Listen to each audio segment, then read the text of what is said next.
আপনারা বুরাকের ছবি দেখছেন ছোটবেলায়, আমিও দেখছি। কেমন একটা ঘোড়া, সাদা একটা ঘোড়া, যার দুইটা ডানা আছে, মুখটা হইলো একটা মহিলা মানুষের মতো, আর পেছনের অংশ হইলো ঘোড়ার মতো যে উড়ে। দেখছেন এরকম ছবি? আসলে হাদিসের বর্ণনা এরকম না। হাদিসের বর্ণনা হলো বুরাক হচ্ছে গাদার চাইতে নিচু, খচ্চরের চাইতে উঁচু, এই মাঝামাঝি পর্যায়ের একটা প্রাণী, যার দেহটা হলো দুধের মতো ধবধবে সাদা এবং 4 পা বিশিষ্ট প্রাণী। তার গতি হলো মানুষের দৃষ্টিসীমা যেই পর্যন্ত যায়, সে 1 লাফে এই পর্যন্ত যায়, এত গতি। সুতরাং আপনি বুঝেন তার গতি কতটা।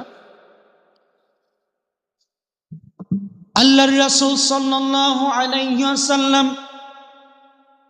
নবুয়তের 10 বর্ষে রজব মাসের 27 তারিখ রাত্রিবেলা উম্মে হানির ঘরে যখন শায়িত অবস্থায় রয়েছেন, তার এক পাশে হযরতে আলী, আরেক পাশে হযরতে জাফর, দুজনেই শুয়ে রয়েছেন।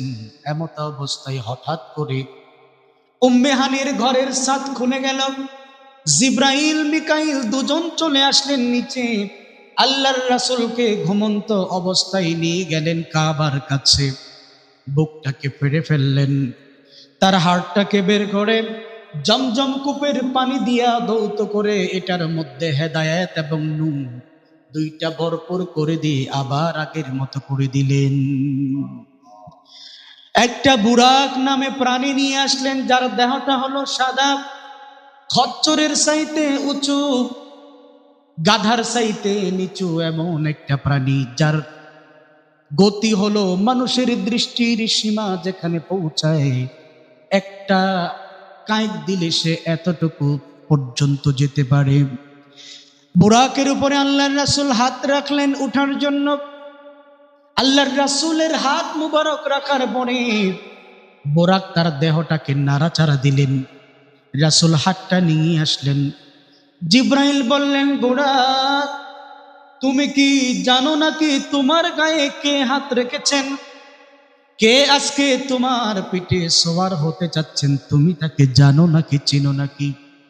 কুল কায়নাতের সর্দার যিনি, আখিরি নবী, ইমামুল মুরসালিন, খাতামুন নবীয়িন, যাকে আল্লাহ রাব্বুল আলামিন স্পেশাল গেস্ট হিসেবে আমন্ত্রণ জানিয়েছেন, তাকে নেওয়ার জন্য তোমাকে বাছাই করা হয়েছে। খবরদার বুরাক, তুমি তার সাথে বেয়াদবি করো না। এই কথাটুকু শোনার পরে বুরাক স্থির হয়ে গেল। লজ্জায় ভয়ে সে ঘামতে শুরু করে দিল। আল্লাহর রাসূল বুরাকের মধ্যে তিনি উঠে বসলেন। তার গন্তব্য হলো কাবা থেকে বাইতুল মুকাদ্দাস পর্যন্ত। ঘোড়ায় গেলে 1 মাস, উঠে গেলে 1.5 মাসের রাস্তা, 1148 কিলোমিটারের রাস্তা। কিছু দূর যাওয়ার পরে খেজুর গাছের বাগান বিশিষ্ট একটা জায়গায় জিব্রাইল বললেন, বুরাক, তুমি এখানে থেমে যাও। ইয়া রাসূলুল্লাহ, এখানে আপনি নামেন, 2 রাকাত নামাজ পড়েন। আল্লাহর রাসূল নামাজ পড়লেন। জিব্রাইল বললেন, গো নবীজি, আপনি কি জানেন নাকি এটা কোন জায়গা? রাসূল বললেন, সেটা তো জানি না। জিব্রাইল বলেন, এটার নাম ইয়াসরিব। কিছুদিন পরে হিজরত করে আপনাকে এখানে আসতে হবে। আপনার আসার পরে এই জায়গার নাম হবে মদিনাতুন নবী, সংক্ষেপে হলো মদিনা। এবার তিনি আবার বুরাকের উপরে চাপলেন। চাপার পরে কিছু দূর যাওয়ার পরে একজন বৃদ্ধা নারী, যার বয়স 70-80-র উপরে, করুণ কণ্ঠে রাসূলকে ডাকলেন। রাসূল তার দিকে ভ্রুক্ষেপ করলেন না। জিব্রাইল বললেন, সামনে অগ্রসর হন। কিছু দূর যাওয়ার পরে একজন বৃদ্ধ মানুষ, যার বয়স 100-র উপরে, করুণ কণ্ঠে রাসূলকে বললেন, হে মুহাম্মদ, আপনি আমাকে সাহায্য করেন। রাসূল তার দিকে ভ্রুক্ষেপ করেন নাই, চলতে শুরু করলেন। কিছু দূর যাওয়ার পরে সাদা একটা পাহাড় দেখতে পেলেন। আল্লাহর রাসূলকে জিব্রাইল বললেন, ইয়া রাসূলুল্লাহ, আপনি এখানে নামেন, 2 রাকাত নামাজ পড়েন। নামাজ পড়ার পরে বললেন, ইয়া রাসূলুল্লাহ, আপনি কি জানেন নাকি এই জায়গাটা কোন জায়গা? রাসূল বললেন, না আমি জানি না। ও জিব্রাইল তুমি বলো এটা কোন জায়গা?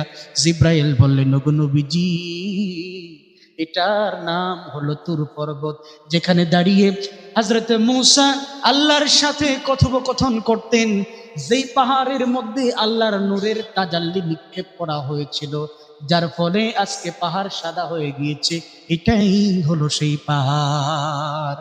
ইয়া রাসূলুল্লাহ দুরাকাত নামাজ পড়েন, দুরাকাত নামাজের পরে আবার তিনি বুরাকে চড়লেন।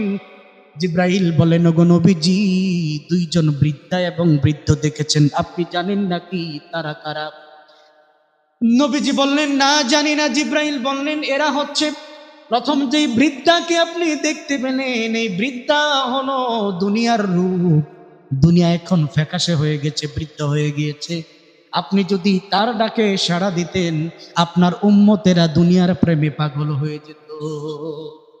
দ্বিতীয়বার যে বৃদ্ধ দেখেছেন সে হলো শয়তান, আপনাকে প্ররোচনা দেওয়ার জন্য ডেকেছিল। আপনি যদি তার কথা শুনে দাঁড়াতেন, তাহলে আপনার উম্মত সবাই শয়তানের প্ররোচনায় পড়ে দিগ্ভ্রান্ত হয়ে যেত। ইয়া রাসূলুল্লাহ বুরাকে ওঠেন, কিছু দূর গেলেন, যাওয়ার পরে একটা জামাত দেখতে পেলেন, কিছু মানুষ এখানে দাঁড়িয়ে দাঁড়িয়ে নামাজ পড়ছে। রাসূলকে বললেন, ইয়া রাসূল এখানে নামেন। রাসূল তাদের সাথে নামাজ পড়লেন, মুসাফা বিনিময় করলেন, সালাম বিনিময় করলেন, করার বললেন, ও গো নবী আপনি জানেন নাকি তারা কারা? রাসূল বললেন, জানি না। জিব্রাইল বললেন, একজনের নাম হলো ইব্রাহিম আলাইহিস সালাম, আরেকজন হলো মূসা আলাইহিস সালাম, আরেকজন হলো ঈসা আলাইহিস সালাম। তিনজন আপনাকে স্বাগত জানিয়েছে। রাসূল চলেন। রাসূল চলতে শুরু করে দিলেন, আরেকটু সামনে অগ্রসর হলেন, একটা জায়গায় তাকে নামিয়ে দেয়া হলো। আল্লাহর রাসূল দুরাকাত নামাজ পড়লেন। রাসূল বললেন, জিব্রাইল বলেন, ওগো নবীজি এই জায়গাটির নাম হলো বাইতুলাহাম, বেতেলহাম। হযরত ঈসা আলাইহিস সালাম এই জায়গাতেই জন্মগ্রহণ করেছেন। রাসূল চলেন, চলতে চলতে বাইতুল মুকাদ্দাসে চলে গেলেন।